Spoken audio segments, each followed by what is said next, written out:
নমস্কার বন্ধুরা, আপনারা কেমন আছেন? আশা করছি ভালো আছেন। আমাদের চ্যানেলে যদি আপনি প্রথম বা নতুন হয়ে থাকেন তাহলে অবশ্যই চ্যানেলটি সাবস্ক্রাইব করে দিন এবং ভিডিও ভালো লাগলে অবশ্যই লাইক, কমেন্ট এবং শেয়ার করবেন।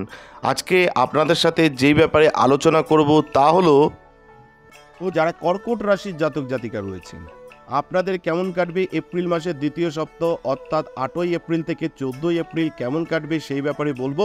আসুন জেনে নিই। এই সপ্তাহে কোনো কারণে আপনাকে হঠাৎ ভ্রমণে যেতে হতে পারে। এই যাত্রা আপনার জন্য খুবই ক্লান্তিকর প্রমাণিত হবে। এই অবস্থায় যদি সম্ভব হয় আপনার জন্য এই যাত্রা পরবর্তী সময়ে স্থগিত করাই ভালো হবে।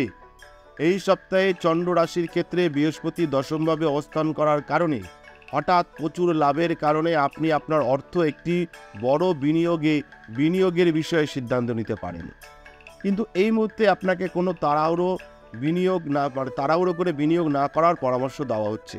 কারণ এটা সম্ভব যে আপনি যদি সমস্ত সম্ভাব্য ঝুঁকির মূল্যায়ন না করেন তাহলে আপনি ভবিষ্যতে ক্ষতির ঝুঁকি বাড়তে পারে, আপনার কিন্তু ভবিষ্যতে ক্ষতির ঝুঁকি বাড়তে পারে। এই সপ্তাহে আপনার পরিবারের একটি উৎসবমুখর পরিবেশ থাকবে এবং সমস্ত সদস্যকে খুশি দেখাবে। পরিবারের মানুষের সুখ দেখে আপনার মুখে হাসি ফুটবে এবং আপনি পারিবারিক সুখ অর্জনে সফল হবেন। যারা কর্কট রাশির জাতক জাতিকা রয়েছেন এটা কিন্তু মাথায় রাখতে হবে। চন্দ্র রাশির সাথে সম্পর্কিত শনি সপ্তমভাবে অধিপতি এবং অষ্টমভাবে অবস্থিত হওয়ায় যারা অংশীদারি ব্যবসা করেন তাদের এই সপ্তাহে তাদের অংশীদারদের দিকে নজর রাখতে হবে। কারণ এটা সম্ভব যে আপনার সঙ্গী কোনো কারণে আপনার ক্ষতি করতে পারে, যা আপনার আর্থিক ক্ষতিরও কারণ হতে পারে। এই সপ্তাহে শিক্ষার্থীদের যদি শিক্ষা বা কোনো বিষয় নিয়ে কোনো সন্দেহ থাকে তবে সেগুলি সম্পূর্ণভাবে পরিষ্কার করা হবে। বিশেষ করে এই রাশির জাতক জাতিকারা যারা হার্ডওয়্যার এবং ইলেকট্রনিক্স কোম্পানির সেক্রেটারি, আইন, সামাজিক পরিষেবার ক্ষেত্রে অধ্যয়ন করছেন তাদের কঠোর পরিশ্রম অনুসারে এবং সময়ের প্রচুর সাফল্য পেতে পারেন। এই সময় কিন্তু কঠোর পরিশ্রমের মাধ্যমে আপনারা সাফল্য পাবেন।